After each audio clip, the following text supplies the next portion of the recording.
சகனோ பவது சகனோ புனக்து சக வீர்யம் கரவாவஹை தேஜஸ்வினாவதீதமஸ்து மா வித்விஷாவஹை. ஓம் சாந்தி சாந்தி சாந்தி.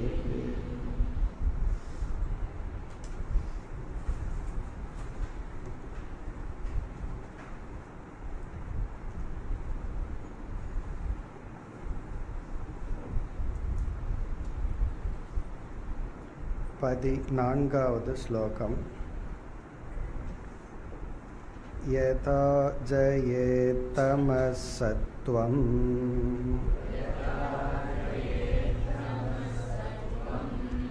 ரஜஸ் சங்கம் பிதாச்சலம் ததா துக்கேன யுஜ்யேத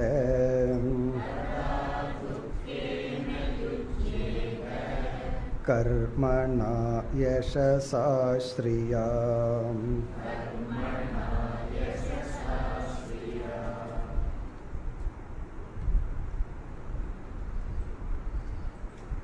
குணங்களை பற்றிய விசாரத்தில் குண ஆதிக்கியம் என்ற தலைப்பில் இருக்கின்றோம். நமக்குள் 3 குணங்களும் இருக்கின்றன. அதில் சத்துவகுணம் தன்னுடைய காரியத்தை காட்ட வேண்டும் என்றால், தன்னுடைய செயலை, தன்னுடைய தன்மையை காட்ட வேண்டும் என்றால், அந்த சூழ்நிலையில் அந்த நேரத்தில் ரஜோகுணத்தையும் தமோ குணத்தையும் வென்றிருக்க வேண்டும். அதாவது ரஜோகுணமும் தன்னுடைய காரியத்தை காட்ட முற்படும், தமோ குணமும் தன்னுடைய செயலை காட்ட முற்படும். இரண்டையும் அடக்கித்தான் சத்துவம் தன்னுடைய காரியத்தை காட்ட முடியும். அதே போல ரஜோகுணம், அதே போல தமோ குணம். சத்துவ குணத்தை பார்த்து முடித்தோம். ரஜோகுணத்தை பார்க்க வேண்டும். இதை பகவான் கூறும் பொழுது ரஜோகுண, சத்துவகுணம், தமோ குணம் இவைகளினுடைய தன்மையை கூறி, இப்படிப்பட்ட சத்துவம் ரஜசையும் தமசையும் வென்றால் இப்படிப்பட்ட பலன் நமக்கு கிடைக்கும் என்று கூறிக்கொண்டு வருகின்றார். அதில் ரஜோகுணத்தை பார்க்கும் பொழுது யதா ஜயேத் ரஜக, ரஜோகுணம் எப்பொழுது வெற்றியை அடைகின்றதோ, எதை வெல்கிறது? தமக சத்துவம், தமோ குணத்தையும் ரஜோகுணத்தையும் எப்பொழுது ரஜோகுணம் வெற்றி அடைகிறதோ, எப்படிப்பட்ட ரஜோகுணம்? சங்கம் பிதா சலம், இதெல்லாம் ரஜோகுணத்தினுடைய சொரூபம். சங்கம் பற்றை உண்டாக்கும், பற்றுதல் சொரூபமான, பிதா வேத புத்தியை பார்க்கின்ற விஞ்ஞானமய கோஷத்தில் சலம், எப்பொழுதும் சஞ்சலம் என்கின்ற சொரூபமாக இருக்கின்ற இந்த ரஜோகுணம் எப்பொழுது மற்ற 2 குணத்தையும் வெற்றி அடைகிறதோ, ததா துக்கேன யுஜ்யேத, ஒருவன் தான் துயரத்துடன் தன்னை பொருத்தி கொள்கின்றான். அவனுக்கு கிளேஷம், உடல் கஷ்டம், மன கஷ்டம்தான் அப்பொழுது அவனுக்கு வருகின்றது. கர்மணா யசஸா ஸ்ரியா யுஜ்யேத, கர்மணா அவன் செயலில் தன்னை ஈடுபடுத்தி கொள்வான். இதைத்தான் நாம் பார்க்க வேண்டும். கர்மணா யுஜ்யேத என்றால், இந்த ரஜோகுணத்தில் இருப்பவன் எப்பொழுது பார்த்தாலும் ஏதாவது பொறுப்புகளிலும் செயல்களிலும் ஈடுபட்டு கொண்டே இருப்பான். கர்மனான ஏதாவது ஒரு ஆக்டிவிட்டீஸ்ல இருந்துட்டே இருப்பான். அதுக்கு அவன் காரணம் தன்னுடைய ரஜோகுணம்னு சொல்ல மாட்டான். ஏதாவது காரணத்தை சொல்லுவான். சூழ்நிலை அப்படி இருக்கு, அதனால தான் நான் இதை செய்கின்றேன், அல்லது என்னுடைய பிராரப்தம் இப்படி இருக்கு, இப்படியெல்லாம் சொல்லிக்குவானே தவிர அவன் தன்னை செயலில் ஈடுபடுத்தி கொண்டு இருப்பான். குவைட்டா அமைதியா சிந்திக்கிறதுலையோ தியானிக்கிறதுலையோ இருக்க மாட்டான். இங்க செயல்னா முக்கியமா காயிகம் வாச்சிகமான செயல்களில் தன்னை ஈடுபடுத்தி கொள்வான். எப்பொழுதும் பிஸியாவே இருப்பான். அதுல தான் அவனுக்கு ஒரு சந்தோஷம். தன்னை பிஸின்னு சொல்லிக்கிறதுல சந்தோஷம். நான் ரொம்ப பிஸியா இருக்கேன் அப்படின்னு சொல்லிட்டு வேலை இல்லைனாலும் ஏதாவது 4 வேலை எடுத்து போட்டு அவன் இருந்து கொண்டிருப்பான். யசசா, புகழுடன் அவன் பொருந்துகின்றான். இப்படிப்பட்டவர்களைத்தான் உலகம் பார்க்கும். ஒரு குகையில் அப்படியே தியானம் பண்ணிட்டு இருக்கிறவங்கள யாரு பார்ப்பா? இந்த வெளியே ஆடிட்டு இருக்கிறவங்கள தான் இந்த உலகம் பார்க்கும். ஒரு ஃபங்க்ஷன் நடக்குதுன்னு சொன்னால் மூல காரணமாக இருக்கிறவன் ஒரு மூலையில் இருப்பான். கடைசியில் இந்த ஸ்டேஜில் ஒருத்தர் 4 பேர் ஆடிக்கொண்டு இருப்பார்கள். பார்க்குறவங்களுக்கு என்ன தோணும்? இவர் தான் இதை நடத்துகிறார், இவர் தான் இதை பண்ணினாருங்கிற மாதிரி தெரியும். இந்த ஸ்டேஜ் மேலே வர்றதுக்குன்னு மட்டும் சில ஆட்கள் இருப்பார்கள். செய்யற ஆளெல்லாம் பின்னாடி உட்கார்ந்துட்டு இருப்பான். அது என்னன்னா, இந்த ரஜோகுணம் இருக்கிறவங்க தான் தன்னை வெளிக்காட்டி கொள்வார்கள், புகழை நாடி செல்வார்கள், புகழை லட்சியமாக வைத்திருப்பார்கள். அவர்களுக்கு புகழ் கிடைக்கும். பெயர் புகழெல்லாம் அவங்களுக்கு தான் கிடைக்கும். இவர் ஒரு மூலையில் அமர்ந்து கொண்டு செஞ்சதெல்லாம் நான், பேரை அவன் தட்டிட்டு போயிட்டான் அப்படின்ட்டு உட்கார்ந்துட்டு இருப்பார்கள். காரணம் என்ன? அது இவர்களுடைய குறையல்ல, குணத்தினுடைய தன்மை. இந்த ரஜோகுணம் இருப்பவர்கள் அந்த பெயருக்காக செய்வார்கள், அந்த பெயரை அடைவார்கள். பிறகு அடுத்தது என்ன? ஸ்ரீயா. ஸ்ரீ அப்படின்னா பணம், செல்வத்தை இவர்கள் அடைவார்கள். இதிலிருந்து என்ன தெரியுதுன்னா, பணம் வேணும்னா தத்துவம் பேசிட்டு இருக்கக்கூடாதுன்னு அர்த்தம். சத்துவ குணத்தில் இருக்கக்கூடாது. அதனால தான் சரஸ்வதி லக்ஷ்மியும் சேர்ந்தே போக மாட்டார்கள்னு சொல்லுவார்கள். சரஸ்வதி இருக்கிற இடத்துல லக்ஷ்மி இருக்காது. அதனுடைய அர்த்தம் என்னன்னா, சரஸ்வதி இருக்கிற இடத்துல ஏன் லக்ஷ்மி இருக்காதுன்னா, சரஸ்வதி லக்ஷ்மியினால என்ன மகிழ்ச்சி கிடைக்குமோ அதை சரஸ்வதியே கொடுத்துட்றான். அதனால் இவன் லக்ஷ்மியை நோக்கி போகணுங்கிற அவசியம் கிடையாது. அதுதான் அங்கே ரகசியம். இங்கே ஸ்ரீ அப்படின்னா பணம், செல்வம், பொருள்கள். இந்த ரஜோகுணத்தில் இருக்கிறவங்க தான் ரொம்ப பணத்தை சேர்த்து வைத்திருப்பார்கள். பொருள்கள் எல்லாம் அவங்களுக்கு தான் குவியும். அப்போ சத்துவ குணத்தில் இருக்கிறவங்களுக்கெல்லாம் அவ்வளோ பொருள் பெருசாக வராது. ஏன்னா அது அவர்கள் முயற்சி செய்யவில்லை. இப்போ ஒருத்தனுக்கு பணம் கிடைக்கல, பணத்தை சம்பாதிக்கல அப்படின்னா அதுக்கு 2 காரணம் இருக்கலாம். ஒருத்தனுக்கு ஒரு வேலை கிடைக்கல அப்படின்னா அதுக்கு 2 காரணம். ஒன்று அண்டர் குவாலிஃபைடு, அதற்கான தகுதி இல்லை, வேலை கிடைக்கல. இனி ஒன்று ஓவர் குவாலிஃபைடு, அந்த வேலைக்கு மேலே அவனுக்கு தகுதி இருக்கிறனாலையும் வேலை கிடைக்காது. பல சமயங்களில் ஓவர் குவாலிஃபைடுன்னு வேலை கொடுக்க மாட்டார்கள். ஏன்னா இந்த வேலைக்கு உனக்கு தகுதி இல்லை, இதுக்கு மேலே உனக்கு தகுதி இருக்குது, அதனால இந்த வேலை உங்களுக்கு கொடுக்க மாட்டேன். அப்படி நமக்கு பணம் கிடைக்கலைன்னா நம்ம தமோ குணத்தில் இருந்துட்டு அதை அடையிறதுக்கு கூட தகுதி இல்லாமல் இருந்திருக்கிறோமா, அல்லது சத்துவ குணத்தில் போய் நம்ம வேண்டாம் போதும்னு நிறுத்தி இருக்கிறோமா, அதை நம்ம சரியாக புரிந்து கொள்ள வேண்டும். இங்கே ஸ்ரீ அப்படின்னா பணம், செல்வம், புகழ், இதெல்லாம் ரஜோகுணத்தில் இருப்பவர்களுக்கு தான் கிடைக்கும். சத்துவ குணத்தில் இருக்கிறவங்களுக்கு இது கிடைச்சிது அப்படின்னு சொன்னால், பணமோ புகழோ வந்ததுன்னா அது அவர்கள் சம்பாரிச்சு வரல, அது ஈஸ்வரனாக கொடுத்தது. ரஜோகுணத்தில் இருப்பவர்கள் அவங்க சம்பாரிச்சது, அந்த அகங்காரம் சம்பாரிச்சது. தமோ குணத்தில் இருக்கிறவங்க எதுவும் சம்பாதிக்கல, பகவானும் கொடுக்க மாட்டார், அவங்களும் சம்பாதிக்க மாட்டார்கள். அதனால தான் புகழை நம்ம சம்பாதிக்கிறோமா, பகவான் சைடு எஃபெக்டாக கிஃப்டாக கொடுக்குறாரா. அதுதான் அப்படி பகவான் கொடுத்தா அது அலங்காரம், அது நம்ம ஒன்றும் பண்ணாது. நம்ம சம்பாரித்தோம் அப்படின்னா அது நம்ம அது ஒரு ட்ராப், அதில் நாம் வீழ்ந்து விடுவோம், மயங்கி விடுவோம், அழிந்து விடுவோம். அப்படி இந்த ரஜோகுணம் இருந்தால் தான் நம்ம ஆக்டிவாக இருக்க முடியும், கடமைகளை எல்லாம் எடுத்து செயல்படுத்த முடியும், பணத்தை சம்பாதிக்க முடியும், புகழை சம்பாதிக்க முடியும். இதெல்லாம் ஒரு தேவை தான். மனதுக்கு ஒரு செல்ஃப் கான்ஃபிடென்ட் வருவதற்கு இதெல்லாம் தேவைதான். ஆனால் சில பேருடைய உழைப்பு, அறிவு அதிகமாக இருக்கும், கொஞ்சம்தான் பணம் வரும்.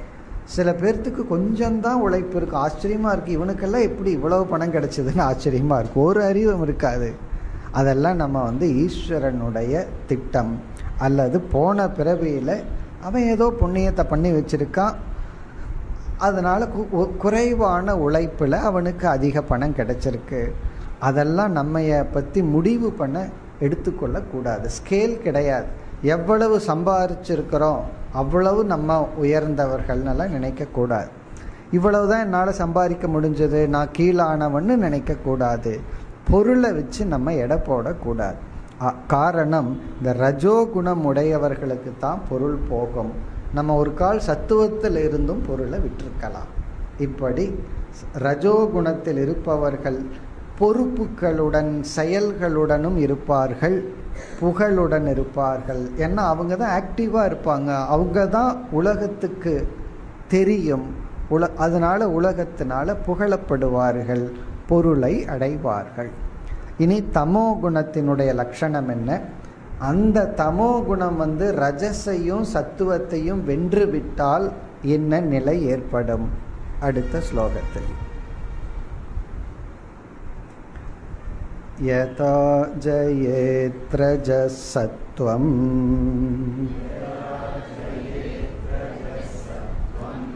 தமோ மூடம் லயம் ஜடம்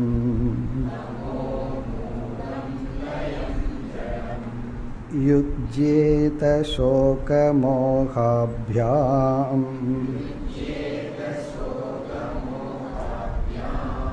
நித்ரயா ஹிம்சயாசயாம்.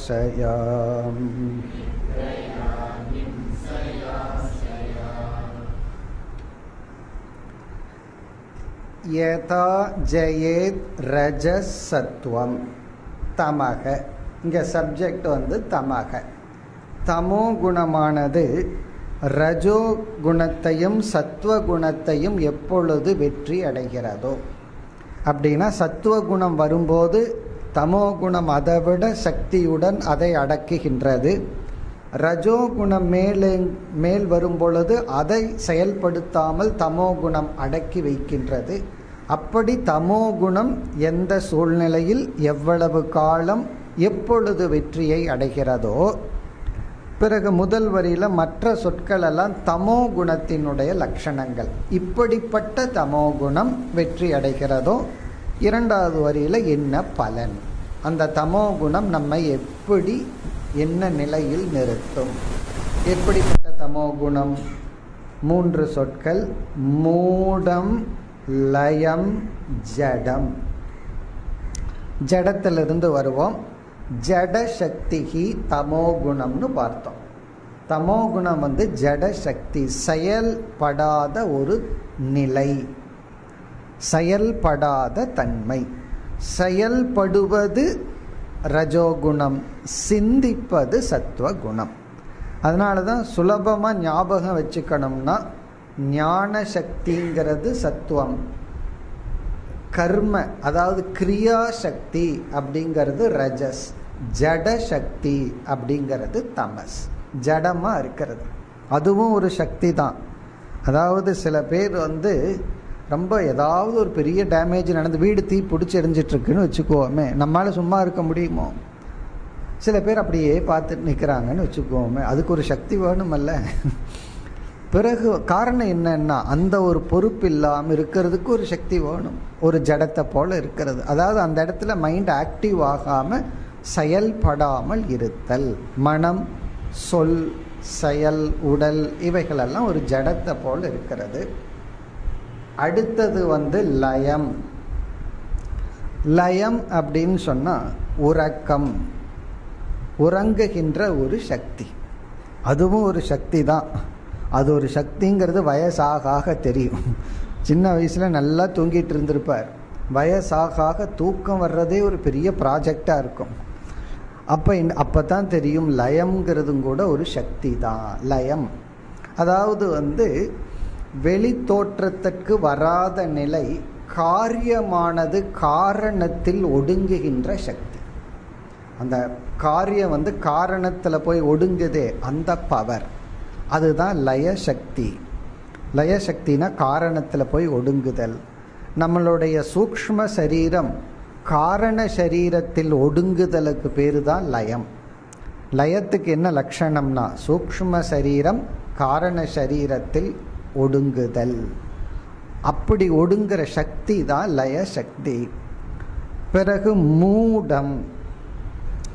மூடம்ங்கிறது இங்க விஞ்ஞானமய கோஷத்துல, அதாவது சத்துவ குணத்தில் இருக்கும் பொழுது விஞ்ஞானமய கோஷம் தெளிவா இருந்து தன்னுடைய டேட்டாவை எல்லாம் ஒழுங்கா ஆர்கனைஸ் பண்ணி சரியான முடிவெடுக்கும். ரஜோ குணத்தில் இருக்கும் பொழுது விபரீதமான முடிவெடுக்கும். நம்ம பார்த்தோம் பிதா, பேதத்தை மட்டும் அது பார்க்கும், மேலோட்டமான வேற்றுமையை பார்க்கும், ஒற்றுமையை பார்க்காது. இந்த தமோ குணம் எதையுமே கிரகித்து கொள்ளாது. அப்படியே கிரகிச்சாலும் விபரீதமாகத்தான் கிரகித்து கொள்ளும். முழுமையா தப்பா புரிஞ்சுக்கும் அல்லது புரிஞ்சுக்காது.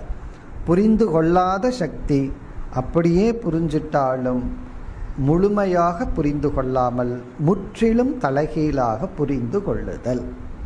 இப்படிப்பட்ட தன்மை உடைய தமோகுணம் நம்முடைய மனதில், நம்மிடத்தில் எந்த நேரத்தில், எந்த அவஸ்தையில், எப்பொழுது மற்ற இரண்டு குணத்தையும் வென்று விடுகிறதோ அப்பொழுது இரண்டாவது வரியில சொல்லப்படுகின்ற தன்மையுடன் நாம் பொருந்தி இருப்போம்.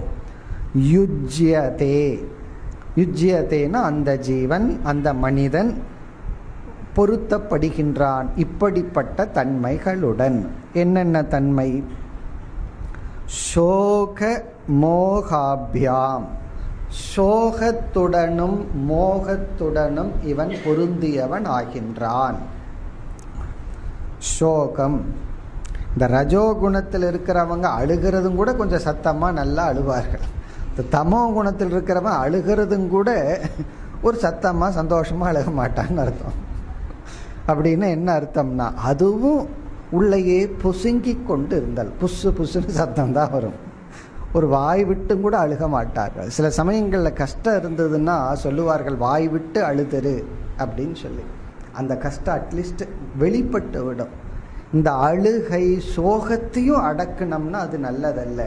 அப்படி இங்க சோகம்ங்கிற சொல் அந்த துக்கம்ங்கிறது வெளிப்படுத்தினா துக்கம், அந்த துக்கத்தையும் வெளிப்படுத்த முடியாமல் உள்ளேயே துக்கத்தை அடக்கி வச்சு வேதனைப்படுறமே, இந்த புழுங்குதல்னு சொல்றமே, புழுக்கமா இருக்குன்னு சொல்றமே, அதுதான் அதுதான் இங்க சோகம்னு சொல்லப்படுது. ஏன்னா சென்ற ஸ்லோகத்துல துக்கம்னு சொல்லப்பட்டிருக்கு. துக்கத்துக்கும் சோகத்துக்கு என்ன வித்தியாசம்னா டிக்ஷனரி படி ஒன்று தான், சோகமும் துக்கமும் ஒன்று தான், வேறு சொற்கள் ஒரே பொருள் தான். ஆனால் ரஜோகுணத்தில் இருக்கும்போது அது வெளிப்படுத்தப்பட்ட துயரம், தமோ குணத்தில் இருக்கும்போது அந்த துயரம் உள்ளேயே வச்சுக்கிறது. அதெல்லாம் அப்படி வச்சுக்க கூடாது. அந்த துயரம் உள்ளே இருந்ததுன்னா அதை கொஞ்சம் வெளிப்படுத்திடணும். சில பேர் அதுக்கு வெக்கப்படுவாங்க, துக்கப்படுறதுக்கு வெக்கப்படுறது இல்லை, அதை வெளிப்படுத்துறதுல வெக்கப்படுவது. அப்படி வெக்கப்படக்கூடாது. வெட்கப்படாமல் நம்ம அந்த துயரத்தை வெளிப்படுத்த வேண்டும். சோகம் அதாவது மனோமய கோஷத்தில் உள்ள ஒரு டிப்ரெஷன், அது ஆங்கிலத்தில் நம்ம டிப்ரெஷன் சொல்கிறோம். உள்ள ஒரு சோர்வு, மனத்தோய்வு, துயரம், சோகம். மோகாபியாம், மோகம் என்றால் மூடம், அதே தான். அதாவது எல்லாத்தையுமே தவறாக புரிந்து கொள்கின்ற மனநிலை. அந்த புத்திக்குள்ள போகும்போது நம்ம இங்கே ஆத்ம விஷயத்தில் மட்டும் சொல்லலை, அனாத்ம விஷயத்தில், ரிலேஷன்ஷிப் விஷயத்தில், மற்றவங்களுடைய இன்டென்ஷனை புரிஞ்சுக்காம, என்ன அவர்கள் நினச்சி இப்படி செய்கிறார்கள்ங்கிறத புரிஞ்சுக்காம அந்த செய்கையை பார்த்து, அவர்களுடைய செயலை பார்த்து முற்றிலும் தவறாகவே புரிந்து கொள்ளுதல்.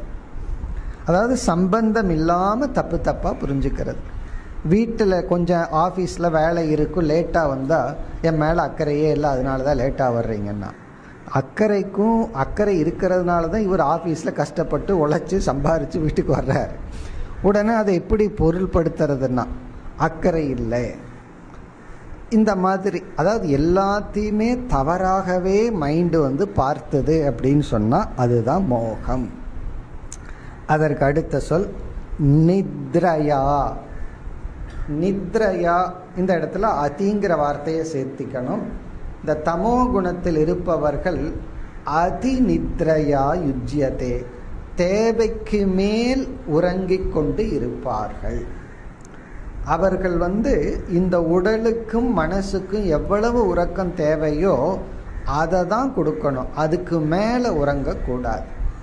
நம்ம ஏற்கனவே பார்த்துருக்கிறோம், இந்த உடல் இருக்கே எவ்வளவு தேவையோ அந்த அளவுக்கு உணவும் உறக்கமும் இருந்தால் நல்லா இருக்கும். ஆனால் இந்த உடல் தேவைக்கு குறையாமல் கொஞ்ச நாள் ஓடு வண்டி. அதாவது இவருக்கு எவ்வளோ உறக்கம் தேவையோ அதை விட குறைவாக தூங்கிட்டு குறைவாக சாப்பிட்டும் கொஞ்ச நாள் இருக்கலாம். கொஞ்ச நாள்ல சில வருஷங்களே ஓடலாம். அல்லது தேவைக்கு மேலும் உணவை உட்கொண்டும் உறங்கிக் கொண்டும் இந்த உடம்பு கொஞ்ச நாள் ஓடும்.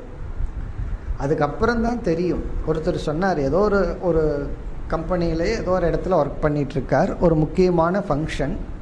அதுக்கு ரொம்ப 3 மாதமாக கஷ்டப்பட்டு உழைச்சிட்டு அவர் சொல்லும்போது 3 மாதம் தூக்கம் பாக்கி இருக்குது அப்படின்னார்.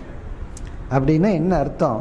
நான் 3 மாதம் ஒழுங்காகவே உறங்கவில்லை. அந்த ஃபங்க்ஷன் முடிஞ்சதுன்னா இவர் டயர்ட் ஆயிடுவார், அப்புறம்தான் தூக்கம் வரும்.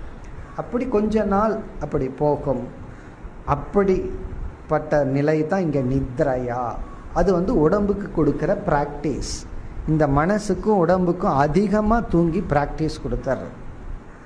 இந்த வயசான காலத்தில் தூக்கம் வராது, அதனால தான் இப்போவே ப்ராக்டிஸ் ஸ்டார்ட் பண்ணிட்டேன்னா சொல்லக்கூடாது.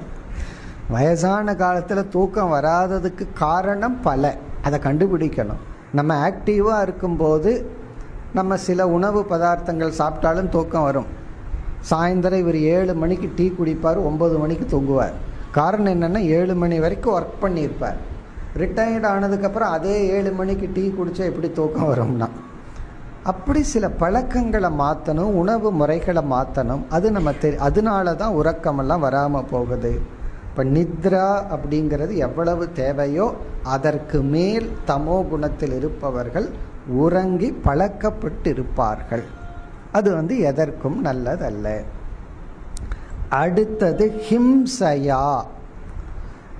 இவர்கள் அதிக எக்ஸ்பிரஷன், இவர்களுடைய வெளிப்பாடெல்லாம் மற்றவர்களை ஹிம்சைப்படுத்தும் விதத்திலேயே தான் அமைந்திருக்கும். இவங்க பேச்சு, நடத்தை, திங்கிங், அல்லது என்ன சொல்லலாம், இவங்க ப்ரெசன்ஸே ஹிம்சை தான். இவங்க உயிரோடு இருக்கிறதே இந்த உலகத்துக்கு ஹிம்சை தான், தன்னை சுற்றி இருக்கிறவங்களுக்கு ஹிம்சை தான். அந்த மாதிரி இவர்களுடைய வாழ்க்கை இருக்கும். ஏன்னா தமோ குணத்தினுடைய இனியொரு முக்கிய லட்சணம் பிரமாதக, கவனக்குறைவு, நெக்லிஜென்ஸ். இவங்களிடத்துல கவனக்குறைவுங்கிறது இருந்து கொண்டே இருக்கும். நம்ம பல முறை மற்றவங்களை ஹிம்சப்படுத்துறதுக்கு காரணம் கவனக்குறைவு. நம்ம கேர்ஃபுல்லாக இருக்கிறது இல்லை. நம்மளுடைய வார்த்தையில், நம்மளுடைய நடத்தையில், நம்முடைய சிந்தனையில், நம்மளுடைய திங்கிங், ஆக்ஷன், இதில் எல்லாம் கேர்ஃபுல்லாக இல்லைன்னா நேச்சுரலாக நம்ம மற்றவங்களை ஹிம்சப்படுத்திகிட்டே இருப்போம், துயரப்படுத்தி கொண்டே இருப்போம். இப்போ ஹிம்சையா, இவர்கள் மற்றவர்களை ஹிம்சைப்படுத்துவது தான் இவர்களுடைய வாழ்க்கை முறையாக இருக்கும். அதற்கு காரணம் தமோ குணம். ரஜோகுணத்தில் இருப்பவங்களும் ஹிம்சப்படுத்துவார்கள், அது கொஞ்சம் வெளிப்படையாக இருக்கும். தமோ குணத்தில் இருப்பவர்கள் தெரியாமலேயே, நான் மற்றவங்களை ஹிம்சப்படுத்திட்டு இருக்கிறேன்னு தெரியாமலேயே ஹிம்சைப்படுத்தி கொண்டு இருப்பார்கள். அடுத்தது ஆசையா. ஆசையா யுஜ்யேத, எல்லா இடத்துலையும் யுஜ்யேதங்கிறத சேர்த்துக்கணும். ஆசையா, இங்கே ஆஷா என்றால் இவர்களுடைய வாழ்க்கையே வெறும் கற்பனையில் தான் ஓடிக்கொண்டு இருக்கும். எல்லாம் உட்காந்துட்டு கற்பனை பண்ணிகிட்டே இருப்பாரே தவிர செயல்பட மாட்டார். உட்காந்துக்குவார், இந்த பிஸ்னஸில் இவ்வளவு போட்டு இப்படி பண்ணினோம்னா இவ்வளோ வந்துருமோ அப்படின்னு ஒரு பிளான் பண்ணிகிட்டே இருப்பார். வெறும் பிளானிங் தான், எக்ஸிக்யூஷன் ஒன்றும் நடக்காது. அடுத்த நாள் வேறு பிளான் பண்ணுவார். அதே பிளான் பண்ண முடியாதல்ல, அதற்கு அடுத்த நாள் இனி ஒரு பிளான். இப்படியே ஒரு கற்பனையிலேயே ஓடிக்கொண்டு இருக்குமே தவிர இவருடைய எண்ணத்தை செயல்படுத்த மாட்டார். ஏதாவது ஒன்று அச்சீவ் பண்ணணும், ஒன்றை செய்யணும் அப்படின்னு சொன்னால் இது வெறும் கற்பனையிலேயே பண்ணலான்னு சொல்லி கொண்டு இருப்பாரே தவிர செய்ய மாட்டார். அப்போ ஆசையா அப்படின்னா சங்கல்பேன ஜீவிதம். இவங்க வாழ்க்கையே வெறும் சங்கல்பத்தில் தான், வெறும் கற்பனையில் தான் ஓடிக்கொண்டு இருக்கும். இவருடைய கற்பனையை ஒன்று இம்ப்ளிமெண்ட் பண்ணியிருந்தார்னு எங்கேயோ போயிருப்பார், ஆனால் ஒன்றும் இம்ப்ளிமெண்ட் பண்ண மாட்டார். ஆனால் புத்தியெல்லாம் அந்த கற்பனையெல்லாம் அழகாக இருக்கும், ரொம்ப நல்லா இருக்கும். இல்லை பேப்பர் படிச்சுட்டு இப்படி பண்ணினா நல்லாயிருக்கும், இந்த ப்ராஜெக்ட் பண்ணினா நல்லாயிருக்கும், இதை செய்யலாம் அதை செய்யலாம்னு வெறும் கற்பனை. அல்லது ஆசைப்படலாம். அந்த ஆசை செயலாக வடிவெடுத்தாதான் அந்த ஆசை நிறைவேறும். வெறும் செயலாக வடிவெடுக்காமல் வெறும் ஆசை மட்டும் பட்டுட்டு இருந்தோம் அப்படின்னா அதுக்கு பேர் ஆசையா. வெறும் ஆசையினால் கர்மமாகாத வெறும் கற்பனையான ஆசையிலேயே இவர்கள் காலத்தை கழிப்பார்கள். எப்பொழுது தமோகுணம் தன்னுடைய சக்தியை வெளிப்படுத்துகிறதோ, மற்ற குணங்களை நீக்கி. இப்போ இத்துடன் இந்த தலைப்பு முடிவடைகிறது. இனி பகவான் அடுத்த கருத்திற்கு வருகின்றார். 16வது ஸ்லோகம். யதா சித்தம் பிரசீதேத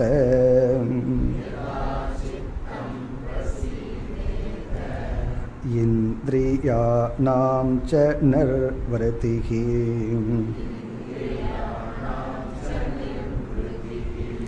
தேஹே பயம் மனோசங்கம்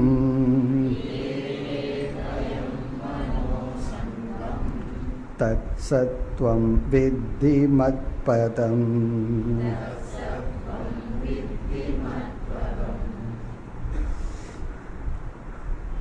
இனி வருகின்ற 3 ஸ்லோகங்களில் மேலும் பகவான் கூறிய கருத்தையே திரும்பவும் சில புதிய விஷயங்களுடன் கூறுகின்றார். குணங்களினுடைய தன்மைகள், வெளிப்பாடு. இப்போ சத்துவ குணம் நம்மிடத்தில் இருந்தால் அது எப்படி எக்ஸ்பிரஸ் ஆகும்? குண காரியம் அல்லது குணலிங்கம். ஏற்கனவே சொன்னது தான், அதை மீண்டும் அங்கு சொல்லாத சில கருத்துக்களை இங்கு சொல்கின்றார். சொன்னது அப்படியே சொல்லவில்லை, குணலிங்கத்தை வேறு சில லிங்கங்களை கொடுக்கின்றார். இப்போ உங்கள் வீட்டுக்கு வரணும்னா அடையாளம் சொல்லுங்கன்னு 2-3 கேட்டுக்குவோம். வேறு இன்னும் 2-3 அடையாளம் சொல்லுங்கன்னு கேட்போம் இல்லையா? அது போல் 2-3 அடையாளங்கள், மேலும் சில அடையாளங்கள். எதற்குனா கொஞ்சம் ஈஸியாக ஐடென்டிஃபை பண்ணுறதுக்கு. அந்த அடிப்படையில் தான் பகவான் பேசுகிறார். ஏற்கனவே நாம் எந்த குணத்தினுடைய இன்ஃப்ளூயன்ஸில் இருக்கிறோம் அப்படின்னு எப்படி தெரிஞ்சுக்கிறது? இந்த குணத்துக்கு இது அறிகுறின்னு சொல்லிட்டார். அதே கருத்தை மீண்டும் வேறு சில அறிகுறிகளை பகவான் குறிப்பிடுகின்றார். ஏன்னா நம்ம ஒருத்தரோட வீட்டுக்கு போகிறதுக்கு வழி கேட்குறோம் அல்லது சில அடையாளங்களை கேட்குறோம். அந்த அடையாளங்கள் கொஞ்சம் தெரிஞ்சதாக இருக்கணுமல்ல. அதுவும் தெரியாத அடையாளத்தை சொன்ன. இப்போ என் வீட்டுக்கு வர்றதுக்கு ராமசாமி வீட்டுக்கு பக்கம்னா முதல்ல அவர் யார், அவர் வீடு எனக்கு தெரியாது. அப்போ தெரிஞ்ச மாதிரி ஒரு அடையாளம் சொல்லுங்கள். அப்போ என்னென்னா புதிய புதிய அடையாளங்கள், அறிகுறிகளை சொல்ல நமக்கு புரிஞ்சுக்கிறதுக்கு சௌகரியமாக இருக்கும். அதனால தான் பகவான் அதை ரிப்பீட் பண்ணுறார். மீண்டும் அடையாளங்கள், அறிகுறிகள் வரிசையாக சொல்கிறார். இந்த ஸ்லோகத்தில் சத்துவகுண வென்றிருந்தால் நான் எப்படிப்பட்ட எக்ஸ்பிரஷனில் இருப்பேன், சத்துவகுணம் எப்படியெல்லாம் வெளிப்படும். அதே போல் ரஜோகுணத்தினுடைய பிடியில் நான் இருந்தால் எப்படியெல்லாம் அறிகுறிகள் என்னிடத்தில் இருக்கும், தமோ குணம் இருந்தால் அறிகுறிகள் எப்படி இருக்கும். இதெல்லாம் நமக்கு பார்த்துக்கிறதுக்கு அதை ஞாபகம் வச்சுக்கணும். இந்த அத்தியாயமே நம்மைய பார்க்கறதுக்கான அத்தியாயம்னு பார்த்துருக்கிறோமே தவிர மற்றவங்களை ஃபோட்டோ எடுக்கிற அத்தியாயம் அல்லன்னு சொல்லியிருக்கோம், செல்ஃபின்னு சொல்லியிருக்கோம். இந்த அத்தியாயம் ஒரு செல்ஃபி அத்தியாயம். செல்ஃபின்னா தெரியுமல்ல, நாமே ஃபோட்டோ எடுத்துக்கிறது. முன்னெல்லாம் நம்ம மற்றவங்களை எடுப்போம், இப்போ நம்மளே எடுத்துக்கிறோம். அப்போ இந்த அத்தியாயமே நம்ம பார்க்குற அத்தியாயம். அதனால் இதை படிச்சுட்டு உடனே யாருக்கிட்ட என்ன எக்ஸ்பிரஷன் இருக்குதுன்னு பார்த்துட்டு இருக்கக்கூடாது. நமக்குள்ளே என்ன எக்ஸ்பிரஷன் இருக்குதுன்னு பார்த்துட்டு, அப்போது இந்த ஸ்லோகத்தில் சத்துவ குணம் வென்றிருந்தால், சத்துவ குணத்தின் பிடியில் நம்ம இருந்தால் நமக்குள்ளே எப்படியெல்லாம் இருக்கும். அதுக்காகத்தான் இந்த தனிமை முதலில் தனிமையினுடைய பிரயோஜனம் குணத்தை கண்டுபிடிச்சிடுவோம். நாம் எந்த குணத்தினுடைய பிடியில் இருக்கிறோம், எந்த குணம் நம்மை அதிகமாக ஆட்டி படைச்சிட்ருக்கு, எந்த தன்மையில் நம்ம பிடியில் இருக்கிறோம் அப்படிங்கிறத தனிமை ஃபஸ்ட்டு கண்டுபிடிச்சு கொடுக்கும். தனிமையினுடைய முதல் பிரயோஜனமே இதுதான். அதாவது செல்ஃப் டிஸ்கவரி. செல்ஃப் டிஸ்கவரின்னு என்ன, நம்மளையே, இந்த இடத்துல செல்ஃப்னா மனசுன்னு அர்த்தம், நம்ம மனசையே நம்ம காட்டி கொடுக்கும். அப்படி காட்டி கொடுக்கறதுக்கு சில அடையாளங்களை தான் பகவான் சொல்கிறார். இதெல்லாம் சொல்லியும் நம்ம புரிய மாட்டேங்குது நம்ம என்ன குணத்தில் இருக்கிறோம் அப்படின்னா காரணம் என்ன, இதையும் நம்ம அப்சர்வ் பண்ணலைன்னு அர்த்தம். இனி வரிசையாக பார்ப்போம்.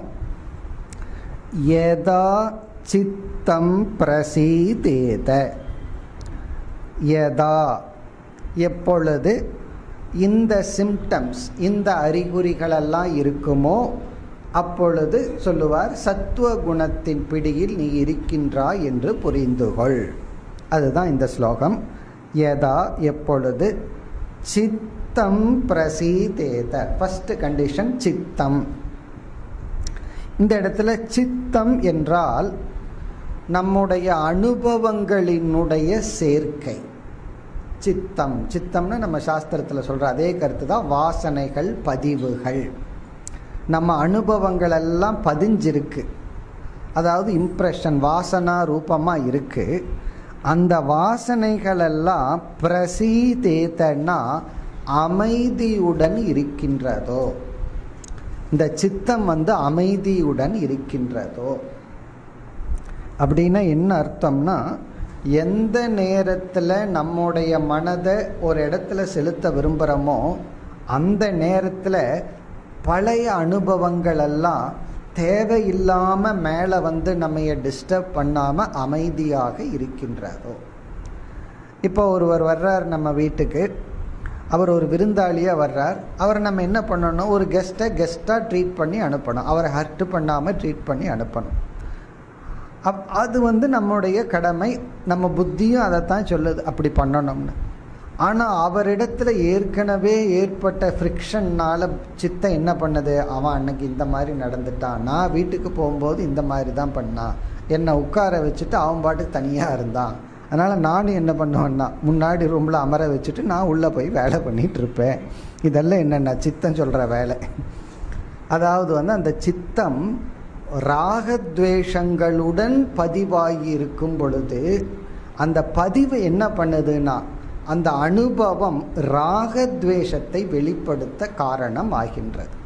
இப்போ எத்தனையோ அனுபவங்கள், அந்த ஒவ்வொரு அனுபவமும் அந்தந்த விருப்பு வெறுப்போடு சேர்ந்து பதிந்துள்ளது.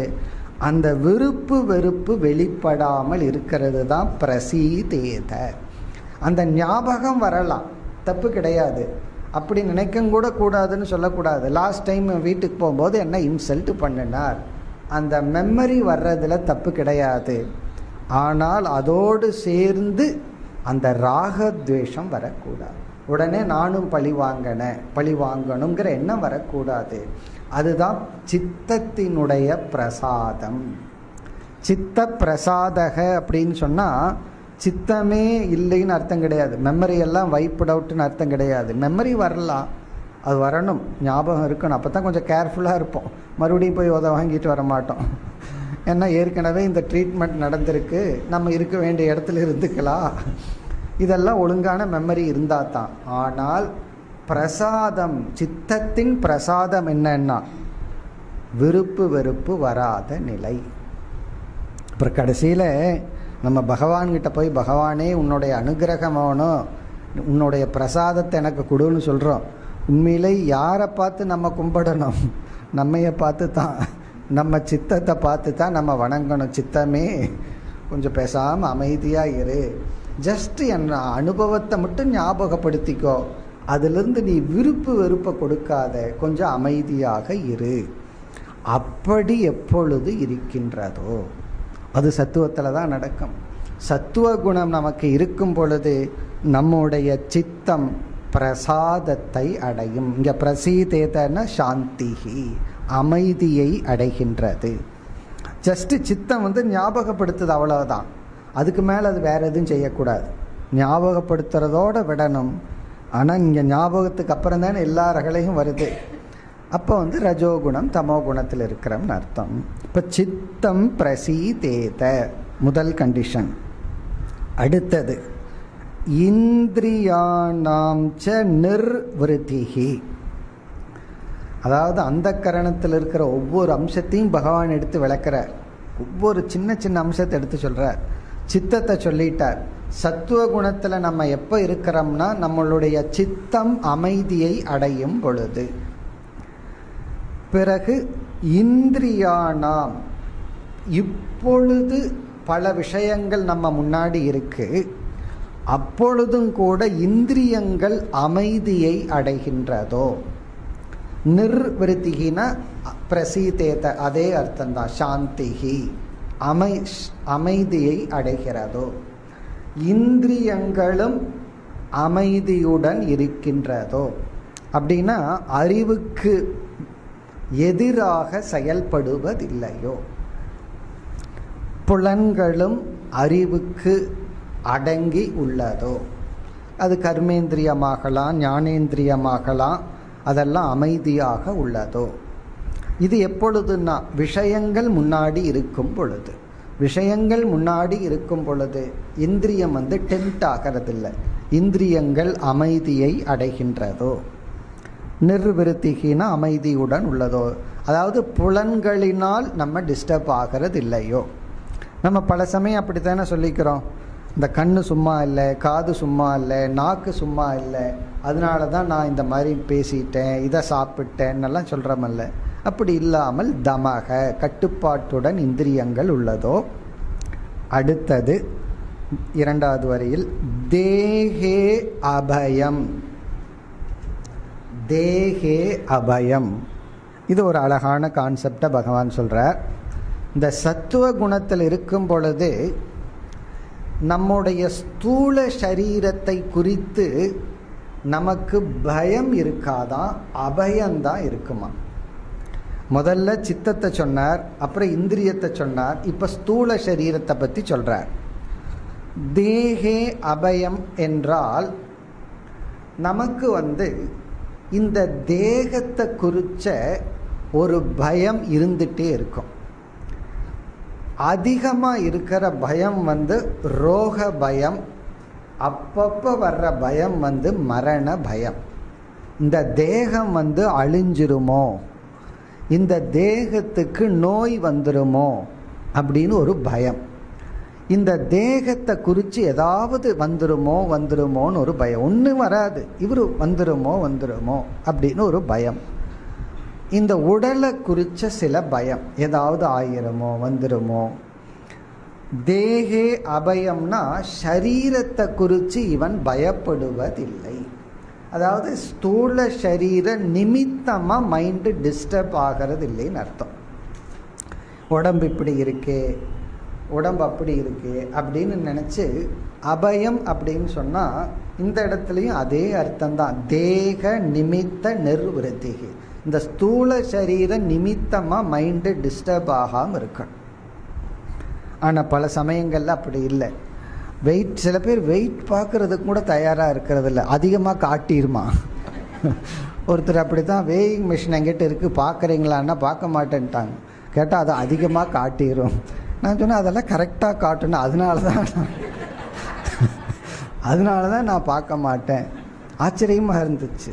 வெயிட்டு பார்க்கறதுக்கு ஒரு பயமா, இன்னும் கொஞ்ச நாளுக்கு அப்புறம் பார்த்துக்கிறேன். சில பேர் இந்த மாஸ்டர் செக்கப் போகிறதுக்கு பயம், அதெல்லாம் நான் போக மாட்டேன், ஏதாவது இருந்துட்டா அதுக்காகத்தானே மாஸ்டர் செக்கப் பண்ணணும்னு சொல்கிறது. ஏதாவது இருந்துட்டா கரெக்ட் பண்ணலாங்கிறதுக்காகத்தான் இப்போ அந்த கான்செப்டே வந்திருக்குன்னு, ஐயோ அதெல்லாம் பண்ண மாட்டேன் அப்படின்னு ஒருத்தர் சொன்னாங்க.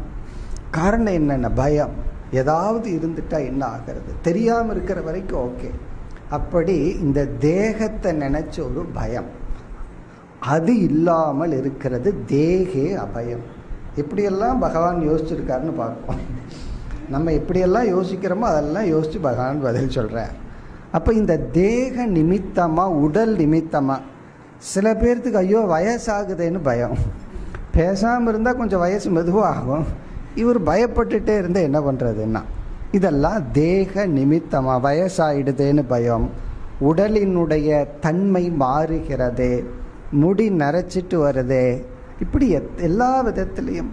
பிறகு முடி தலையில் கொஞ்சம் கொஞ்சமாக இல்லாமல் போகுதே, அதுக்கப்புறம் க்ளீன் ஆகிட்டு வருது, இப்படியெல்லாம் ஒரு பயம், எல்லாம் நினச்சி ஒரு டிஸ்டர்பன்ஸ், மனசில் ஒரு சஞ்சலம்.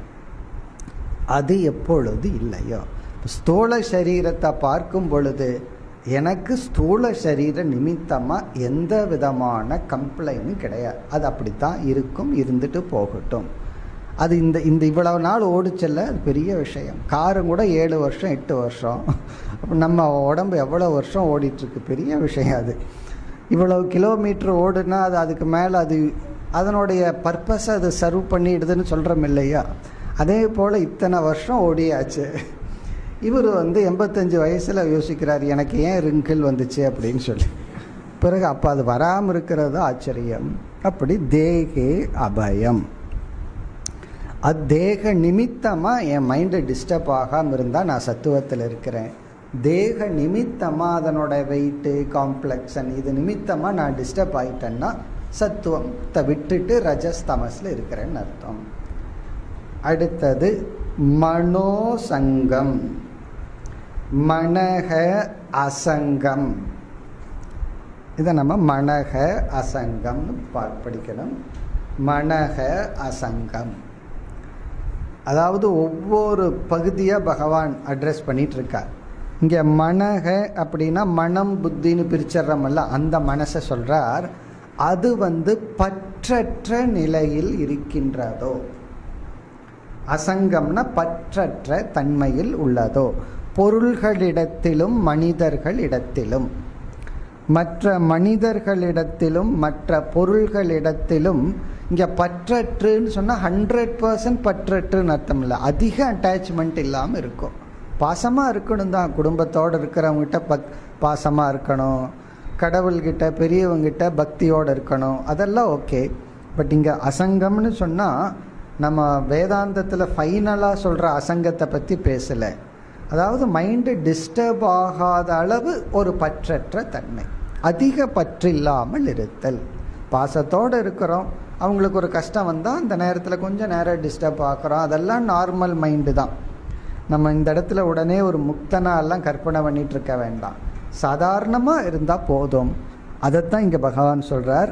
மனக அசங்கம், அதிகமாக பொருள்களிடத்திலும் மனிதனிடத்திலும் பற்றில்லாமல் இருத்தல்.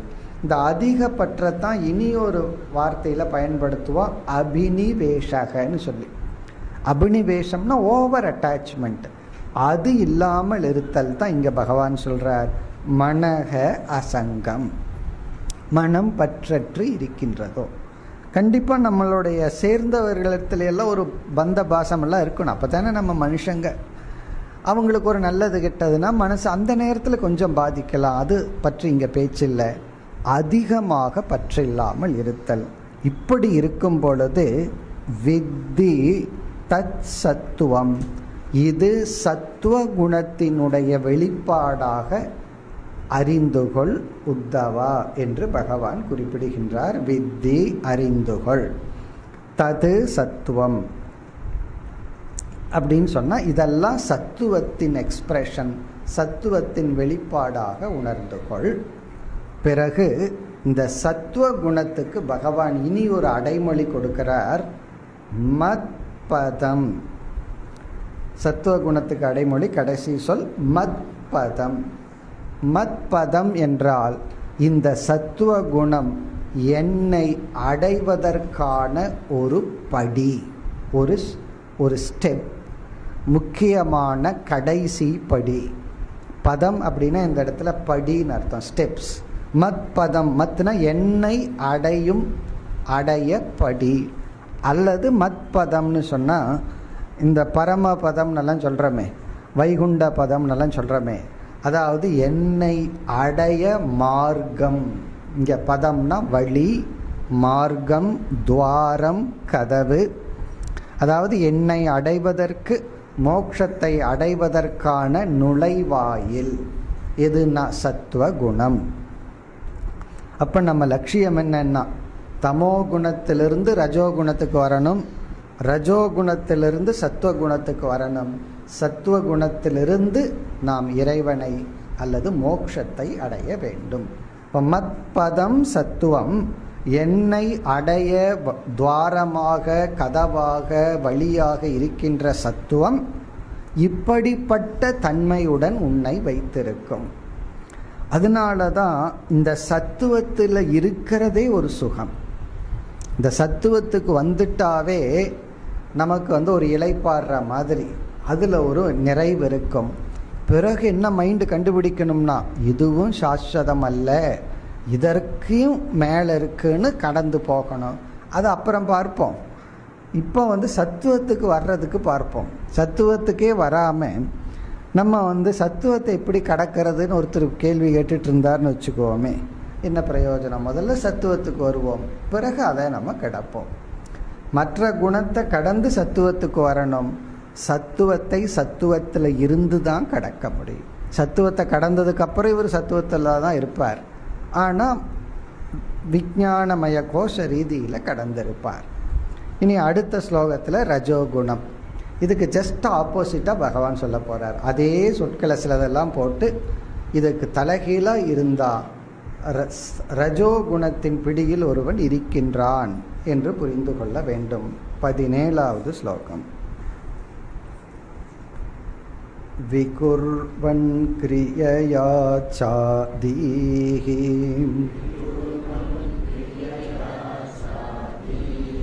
அநிர்வ்ருத்திஸ்ச சேதசாம் காத்ரா ஸ்வாஸ்த்யம் மனோப்ராந்தம்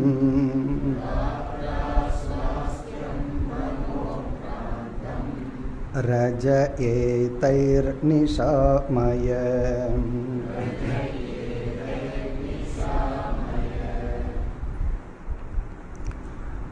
சென்ற ஸ்லோகத்திலிருந்து அப்படியே ஆப்போசிட்டாக பகவான் சொல்கிறார். இதெல்லாம் இருந்தால், சென்ற ஸ்லோகத்தில் இருக்கிற மாதிரி ஸ்டேட் ஆஃப் மைண்ட் இல்லை என்றால் ரஜோகுணத்தில் இருக்கிறோம்னு அர்த்தம். எளிமையான ஸ்லோகம்தான். விகுர்வன் கிரியையா, கிரியையா விகுர்வன். இந்த மைண்டு ஏன் ரொம்ப டிஸ்டர்ப் ஆகுது அப்படின்னா, ஓவர் ரெஸ்பான்சிபிலிட்டி, அதிகமான பொறுப்புகளை எடுத்துக்கொண்டு செயலிலேயே இருந்து கொண்டு இருக்கும் பொழுது. கிரியையா அப்படின்னு சொன்னால் செயல்களினால், கர்மத்தினால். விகுர்வன்னா மைண்டு டிஸ்டர்பாக இருக்கும் பொழுது. கர்மத்திலேயே பொறுப்புள்ள அதிகமாக இருக்க இருக்க நம்ம எப்படி தியானம் பண்ண முடியும், சிந்திக்க முடியும், யோசிக்க முடியும்? ஏன்னா எப்பொழுது பார்த்தாலும் இதை முடிக்கணும் அதை முடிக்கணும்னு வெளியே அந்த பொறுப்புலையே மைண்டு இருந்துட்டு இருக்கோம். அதனால மைண்டு டிஸ்டர்ப் ஆகி கிரியையா விகுர்வன். இது ஞானியாக இருந்தால் அவனுடைய அந்த அனித்தியத்துவம் அல்லது மித்தியாத்துவத்தை தெரிஞ்சுட்டு என்ன பண்ணுவான், டிஸ்டர்ப் ஆகாமல் செயல்பட்டு இருப்பான். பட் இவன் அப்படி இல்லை. கிரியையா விகுர்வன். கிரியையா விகுர்வன் அப்படின்னு சொன்னால் செயலினால் மனம் சஞ்சலத்தை அடைந்து. அதாவது ஒரு கேம் இருக்கு, அது எந்த பந்தயமும் இல்லாமல், பணமே இல்லாமல் விளையாடுறது ஒன்று, அதுவும் விளையாட்டு தான். பிறகு அந்த பணத்துடன் விளையாடுறதுக்கும் வித்தியாசம் இருக்கு. இந்த கிரிக்கெட்டெல்லாம் ஒன் டே மேட்ச் ஒரு நாளைக்கு முன்னாடி சும்மா விளையாடுவார்கள். அவங்க முகத்தை பார்க்கணும், எவ்வளவு ரிலாக்ஸ்டாக இருக்கும். அதையும் சம்டைம் டிவியில் போடுவான். நெக்ஸ்ட் டே மெயின் மேட்ச், அத்தனை ஆடியன்ஸ் இருக்காங்க, வின் பண்ணால் இவ்வளவு பணம் கிடைக்கும், இவ்வளவு புகழ் கிடைக்கும். அப்போ அவங்க முகத்தையே பார்க்கலாம், வித்தியாசம் இருக்கும். இங்கே டென்ஷன் இருக்கும், அங்கே ரிலாக்ஸ்டாக விளையாடுவார்கள். அப்போ ஃபஸ்ட்டு டே ஞானி, செகண்ட் டே என்னன்னா சம்சாரினா. ஏன்னா அது அவங்கள தீர்மானிக்குது. தான் வின் பண்ண இவ்வளவு கிடைக்கும். அப்ப தன்னை டிசைட் பண்றது இந்த மேட்ச்னு நினைக்கும் போது சம்சாரி.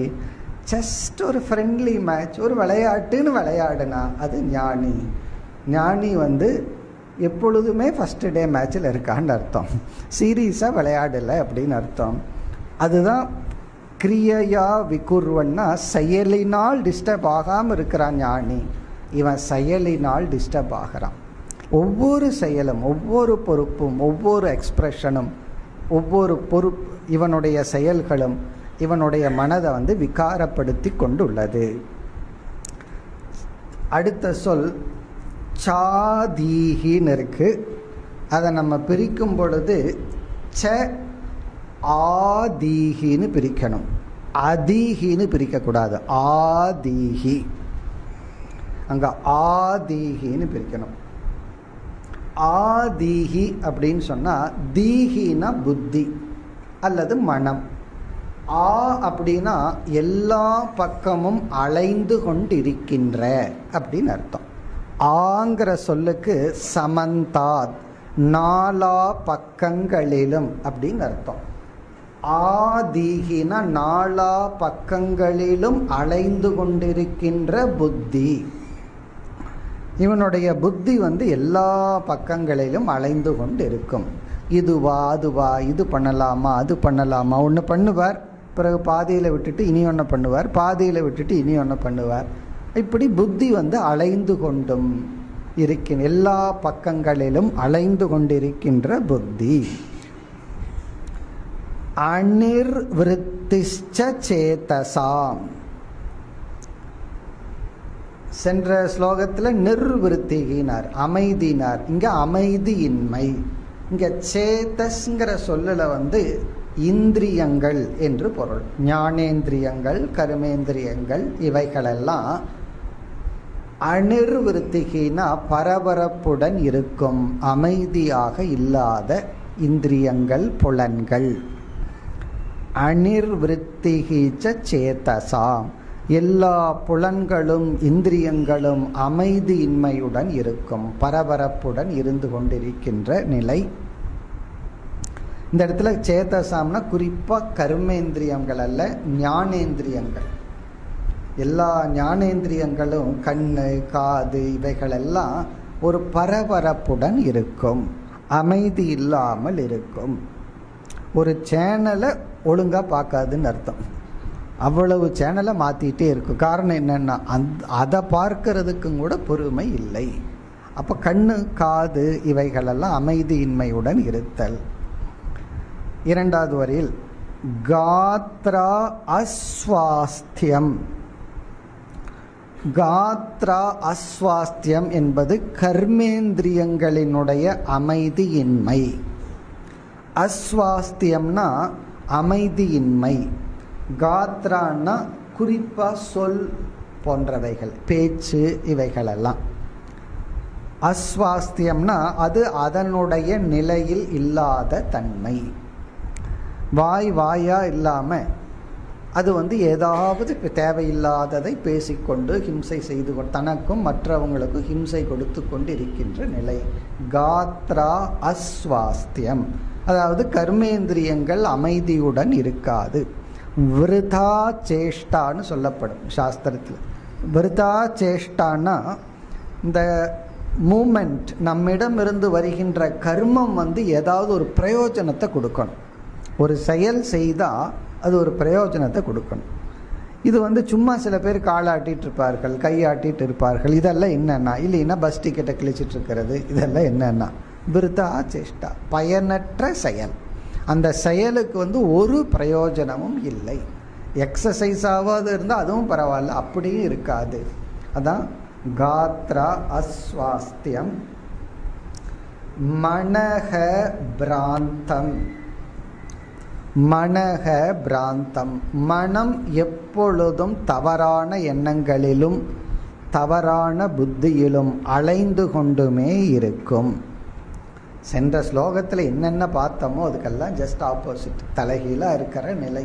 மனோபிராந்தம். ரஜக ஏதைஹி நிஷாமய. நிஷாமய அப்படின்னா புரிந்துகொள் என்று பொருள். வித்தி அறிந்துகொள், அனுமானித்துக்கொள், அதாவது கொஞ்சம் புரிஞ்சுக்கோ, பார்த்து புரிஞ்சுக்கோ. நம்ம சொல்றோம்ல கொஞ்சம் அதை பார்த்து புரிஞ்சுக்கோன்னு சொல்றோம்ல, அதைத்தான் நிஷாமயன நிச்சயம் பண்ணு. ஏ தைஹி இவைகளின் வெளிப்பாட்டை கொண்டு, ரஜக இது ரஜோகுணத்தினுடைய காரியமாக புரிந்துகொள், ரஜோகுணத்தினுடைய எக்ஸ்பிரஷன் வெளிப்பாட்டாக புரிந்துகொள். அப்ப ரஜோகுணத்தில் இருப்பவர்கள் சத்துவ குணத்துக்கு ஜஸ்ட் ஆப்போசிட்டா இருப்பார்கள். அங்க அமைதி, இங்க அமைதி இன்மை. அங்க ராகத்வேஷம் கிடையாது, இங்க ராகத்வேஷம் இருக்கு. மனதிலையும் அமைதி, செயலிலும் அமைதி. எது தேவையோ அதை செய்வார்கள், தேவையில்லாத செய்ய மாட்டார். இங்க மனதிலும் அமைதியின்மை, செயலிலும் அமைதியின்மை, தேவையில்லாததை செய்து கொண்டிருத்தல், அதையும் நிறைவா செய்ய மாட்டார்கள், பூர்த்தி செய்ய மாட்டார்கள். இப்படி இருந்தால் அது ரஜோகுணம். இனி அடுத்த ஸ்லோகத்துல தமோ குணத்தை சொல்றார். தமோ குணம் சத்துவ குணத்துக்கும் ரஜோகுணத்துக்கும் ஆப்போசிட்டா இருக்கும். சத்துவ குணத்துக்கு ஜஸ்ட் ஆப்போசிட்டா இருக்கிறது ரஜோகுணம், ரஜோகுணத்துக்கு ஜஸ்ட் ஆப்போசிட்டா இருக்கிறது தமோ குணம். பிறகு சத்துவ குணத்துக்கும் ஆப்போசிட்டா இருக்கும். ஆனா மேலோட்டமா பார்த்தா சத்துவ குணத்துக்கும் தமோ குணத்துக்கும் சில விஷயங்கள்ல வித்தியாசமே தெரியாது. ஏன்னா அங்கேயும் அமைதி, இங்கேயும் அமைதி தான். தியானம் பண்ணிட்டு இருக்கிறவனும் அமைதியா இருப்பான், தூங்கிட்டு இருக்கிறவரும் அமைதியா இருப்பான். கொரட்டை இல்லை அப்படின்னா அவரும் அமைதியா இருப்பார். அதாவது புரிஞ்சுக்காதவனும் அமைதியா இருப்பான், புரிஞ்சிட்டவனும் அமைதியா இருப்பான். அப்போ சத்துவத்துக்கு ஜஸ்ட் ஆப்போசிட் ரஜஸ், ரஜஸுக்கு ஜஸ்ட் ஆப்போசிட் தமஸ். இந்த தமசும் சத்துவமும் பார்க்கறதுக்கு சிலதெல்லாம் ஒற்றும் போல தெரியும், ஆனா டயகனலி முற்றிலும் எதிரான தன்மை உடையது. அதை அடுத்த ஸ்லோகத்தில் கூறுகின்றார். அடுத்த வகுப்பில் பார்ப்போம். ஓம் பூர்ணமத பூர்ணமிதம் பூர்ணாத் பூர்ணமுதச்யதே பூர்ணஸ்ய பூர்ணமாதாய பூர்ணமேவாவசிஷ்யதே. ஓம் சாந்தி சாந்தி சாந்தி.